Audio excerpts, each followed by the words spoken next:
Okay, so yun. Inyo, what's up mga kabagis? This is Jubilito TV Official at eto na naman po muli ang isang edisyon po no, ng ating reaction video mga kalingap at kabagis. No?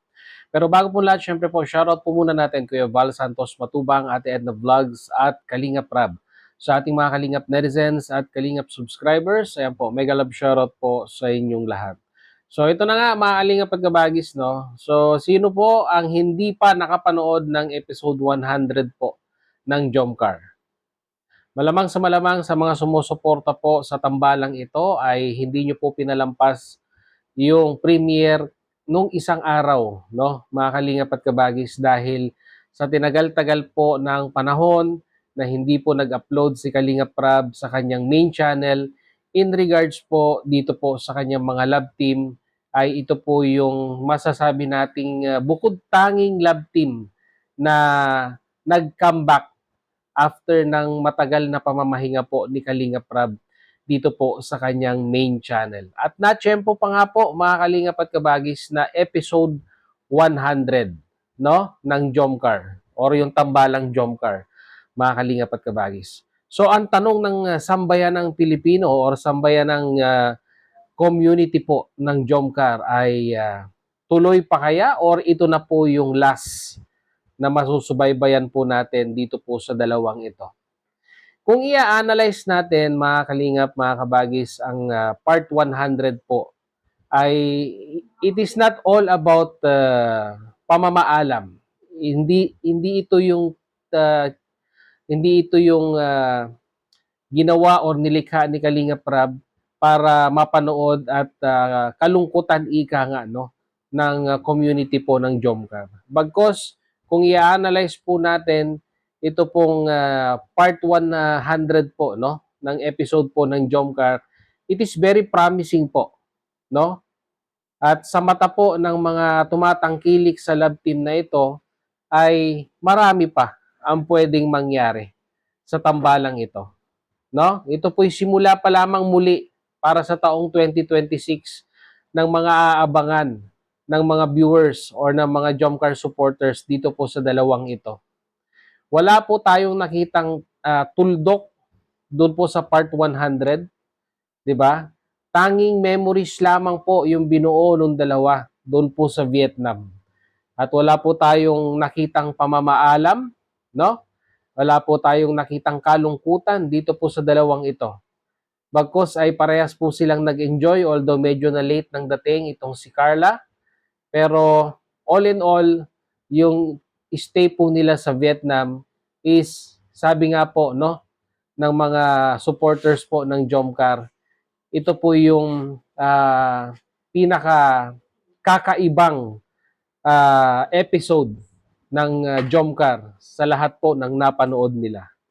It is more memorable, sabi nga po, compared to the other part ng Jomcar po. Which is totoo naman po, mga kalingap at kabagis, no? 'Di ba? Mapapansin niyo naman po dun sa dalawa, no? I-compare po natin sa Thailand at sa mga iba pang lugar na napuntahan nila. I think this is the third country na napuntahan na po ng Jomcar. So malayo-layo na po ang narating ng tambalang ito. Ngayon pa po ba sila atras? Or ngayon pa po ba sila titigil? So ganito rin po siguro ang naglalaro sa isipan ni Kalinga Prab, no? Basta sabi nga po ng pahapyaw, no? Sabi nga po sa pahapyaw nung dalawa ni Kuya Nel at ni Kuya Jens, no? Ay dapat po, 'di ba? Sa mga supporters and fanatics ay dapat po magkaisa at iwasan ang bashing para po hindi po mag-generate ng gulo hindi lamang po sa community, hindi lamang po sa mga supporters at sa mga viewers, bagkos no, magsilbi po itong eye opener no sa mga sumusuporta na wag po nating pairalin yung pong tinatawag po nating mapanuring mata no sa bawat galaw po ng love team na pinapanood po natin dito po sa community ng Kalinga. Dahil po, mga kalingap at kabagis, pag iyon po yung pinairal natin, no? Lalong-lalo na sa mga bashers, 'di ba? Mauulit at mauulit lamang po ang istorya ng pambabashing dito po sa dalawang ito. Ang nakakatuwa lamang po, mga kalingap at kabagis, no, in despite of bashing na na-receive ng Jomcar, nandyan pa rin po. Sabi nga po nila, totoo yung kasabihan. Jomcar lang po ang matatag, mga Kalingap at Kabagis. No? At sana po, no, kung ito man si Kalingap Rab ay may mga plano pa sa mga darating na panahon na yung mga ibang love team po ay ipagpatuloy, sana po ay magsilbing, sabi nga po nila, reference. Ito pong part 100 ng Jomcar na kung saan ay nakita ko po, no? Nakita ko po ang unity doon po sa live comment section ng premiere ng video upload ni Kalinga Prab, no? Hindi man totally na eliminate ang bashing, pero yung unity po ng mga viewers at that time, max 11,000, no? Live viewers nung nag-premiere po si Kalinga Prab, no? It is still para sa akin po a generous amount, no? In despite of sa matagal na panahon na hindi nakapag-upload si Kalinga Prab sa kanyang main channel. Pero nakita nyo naman po, tinangkilik pa rin po, no?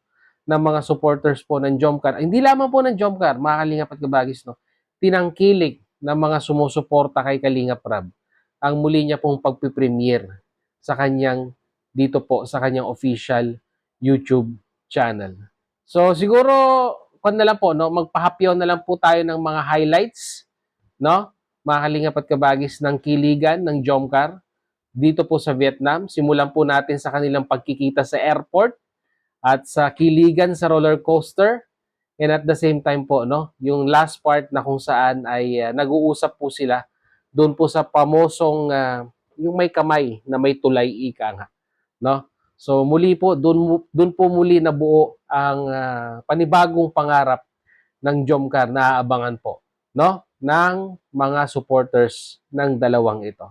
So pagkatapos po noon, mga Kalingap at Kabagis, mag-comment na lamang po kayo sa ating comment section kung ano po ang inyong mensaheng gustong ipaabot dito po sa dalawang ito. At ganoon na rin po kay Kalingap Rab. Word of encouragement, ika nga, para may pagpatuloy ang mga love team na nasimulan po ni Kalingap Rab. So without further ado, mga Kalingap at Kabagis, narito po, panoorin po natin yung mga highlights ng kilig moments ng Jomcar doon po sa Vietnam. So narito po yon.